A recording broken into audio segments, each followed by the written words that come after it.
Hello, we're working from the library today, y'all. I am leading an activation tomorrow at an art festival that's happening in the city, and I am so exhausted. My mind, there is so much going on in my brain right now. So I'm just like trying to figure out like what have I already done, what else needs to be done because I have this afternoon and essentially tomorrow morning to get my life together.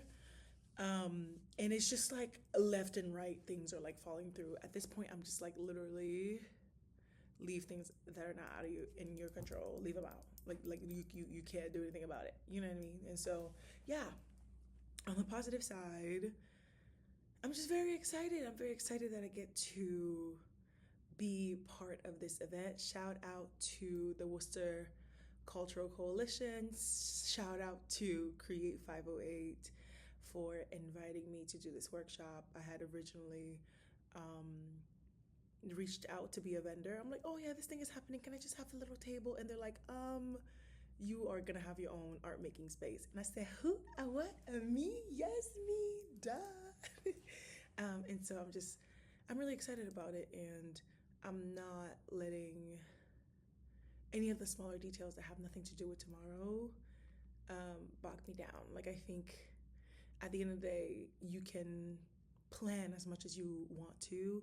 You can try to be as perfect as possible, but something is going to pop up. Last minute things will happen at the last minute. And so just let it be what it is. Let it be about the work. Let it be about the impact. Let it be about the activation. And at this point, anything else outside of that, let's save that for next week, please. Okay. I started drafting an idea of what I want the activation to look like. I'm not sure yet if I want to put these tables next to each other or if I want to make like a large square.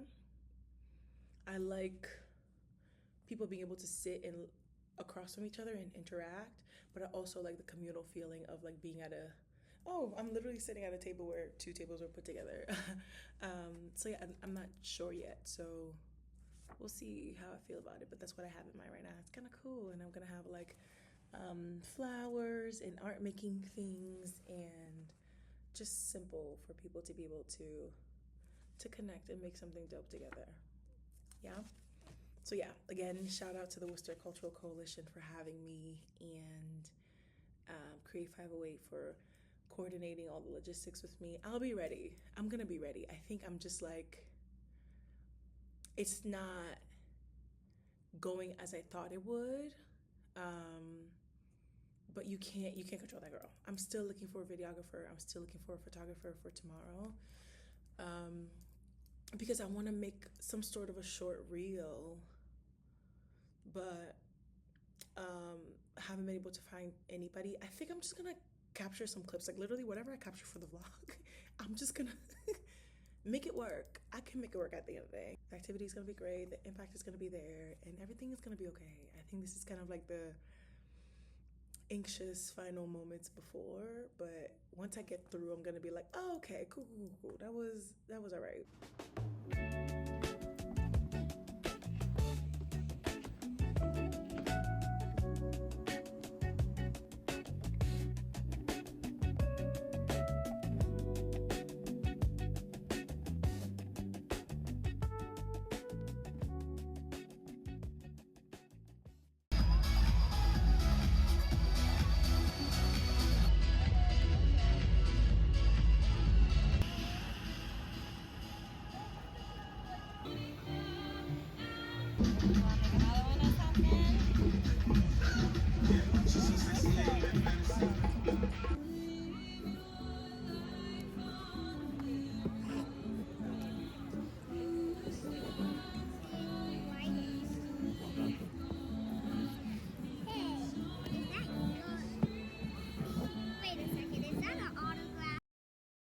It's now Monday morning. I forgot I was vlogging. But I'm heading to the beach. It's 7 a.m. and I'm heading to the beach because, yeah. I am absolutely devoted to resting as hard as I work because I can't do none of this crazy stuff without this body. Like, my body enables me to show up and do work, and I push myself a lot. I pull the late nighters, I have the long days. Working outside, the least I could do is rest as hard as I work. One of my favorite things to ask my older friends, especially like those who are like late 30s, early 40s, like, girl, what are the life secrets? Tell me all the secrets. And then so I was like, yeah, how do you balance it out? She said, I don't know, I'm figuring it out. And then she asked me back, and I was like, I don't know, I'm also figuring it out. I guess you just like it's not something that you arrive at. It's just something that you discover as you go, and then you reiterate as you go, and you extend yourself as much grace as possible. But yeah, so she asked me, and I was like, I don't know, I'm figuring it out. But one thing I do know right now is that, like, after a full day of output, I have to have a full rest day. I have to have a do nothing day where my job is to recover. Like, my job is not to answer emails and get back to people. Like, my job is to recover, because I know how I show up, you know, like, I know how much I pour, I know how much I just give my all to my work. So the following day, we were resting hard. My phone is off. I'm rotting in bed or wherever I choose to rot that day, and what I do is my business. And this is like the type of day that this is the energy. This is like a quintessential rot day, you guys. A little bit of time spent at the lake, go home, wash my hair, get in that bed, and watch Ted Lasso. That's the plan for today, and it's gonna be a good time, okay? And that's my business. It's empty, ain't nobody here. I need to come here every single day. I'm not using my free will or my fun employment enough. This place is empty. Are you serious? I'm gonna start coming here every morning.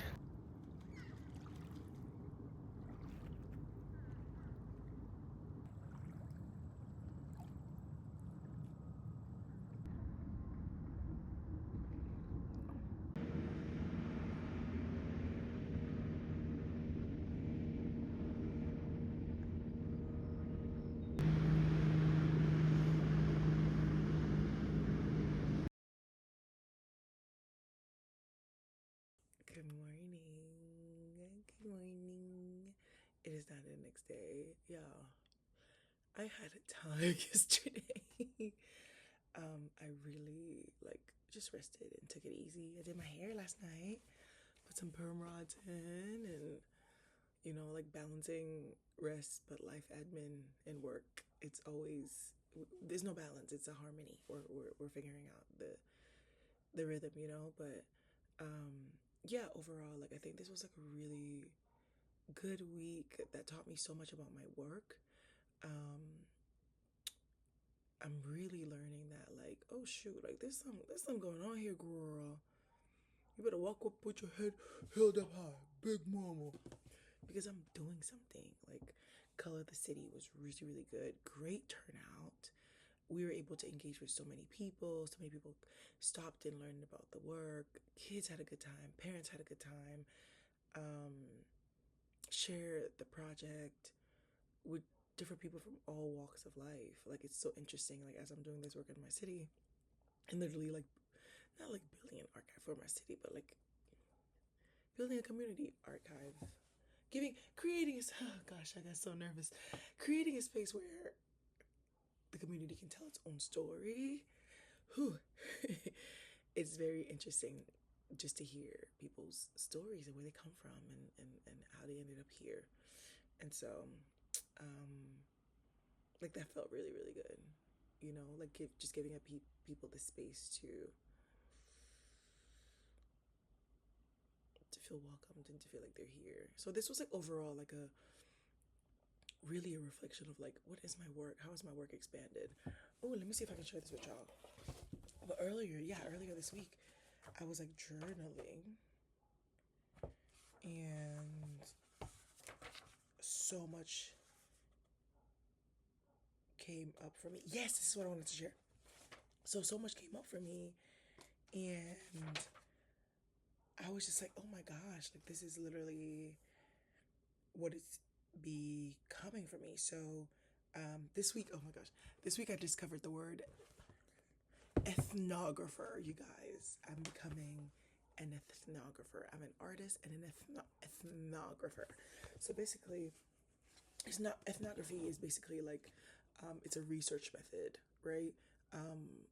That is about like it evaluates like it's when like a researcher like immerses themselves into an environment and then they evaluate kind of like how people interact with each other, how people show up in things and behaviors and patterns. And I'm like, hello, that's what I'm doing. Hello. When I tell you I'm in my researcher bag, like I'm deep in my researcher bag. Like it's crazy. Like facilitator Lynn, I don't know, she's here, but like, chat, I don't know where I'm going. So it includes fieldwork immersion. So it's like you're like deeply ingrained into the community that you're quote unquote studying, right? Um, um, Participant observation. You're observing how are people interacting with each other, like what's going on, and then you have like different methods of like what do you do? Like how are you uncovering your work? I wrote the definition here. I'm trying to see the one that I wrote about my work, but um, but essentially, so yeah, so like my field work is like I'm from here and I live here and I'm studying the city and I'm an artist in residence in the city basically this summer, you know. Participant observation. I am um, um, creating a space for creative expression at different community events, and I'm just trying to see kind of like how people show up, what motivates them, what makes them stop, what stops them in the track, what makes them feel like they can share something, why like somebody is just going about minding their own business and something about the prompt is like, girl, let me sit down here and tell you my entire life. Like I've been having so many of those encounters. Like what motivates people? Like how have I curated my space? How have I designed my space? And how can I continue to design my space to invite this level of participation and safety and I don't know if it's vulnerability, but like safety to share and to express, you know? And then in terms of the holistic perspective, I'm trying to, yeah, get their point of view of it. Because a lot of times, like, you ever like go to an event and you're like, oh yeah, I was just thinking about the vibes. Y'all wasn't really considering like the user experience, the participant experience, the visitor experience. And so I think that's what like a lot of this is gonna help me with. And even when like, for example, in the future, if I'm working behind the scenes on a festival, not just tabling, if I'm working behind the scenes with the city on a project, if I'm working behind the scenes with Afrotech, hello, Blavity, hit my line. But if I'm working behind the scenes on visitor experience, I have all of this juice to bring into the conversation, you know?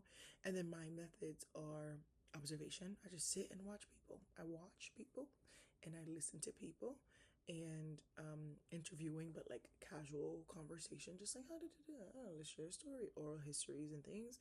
And then I also do artifact collection. So literally, I have this is your archive where people are sharing their stories. So that's my ethnographic practice, you guys. Okay, I love learning new things and learning new words and learning how, yeah, my work is expanding. So yeah, it's one of those weeks that like, I'm like, oh shoot, that is what I do.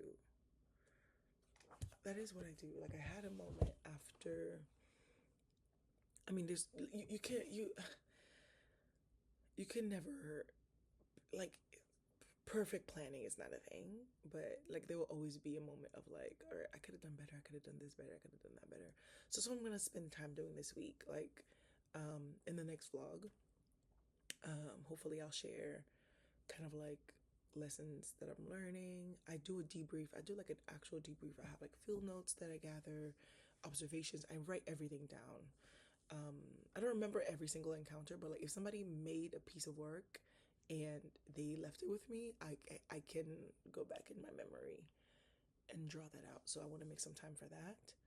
Um, so yeah, I'm definitely gonna try to share more about that in the next vlog. But I just wanted to wrap this up with a pretty little bow and say that I did something this week. Okay, I did something, and I kind of want to, yeah, share more of that through these weekly debriefs and reflections, and yeah, and I hope that you find value in that. If you're also navigating a season where you want to do meaningful work in your community, or you don't want to live a purposeful, meaningful life, and so yeah, if you want to join me on this journey, I'm here. I'm gonna be here every single week.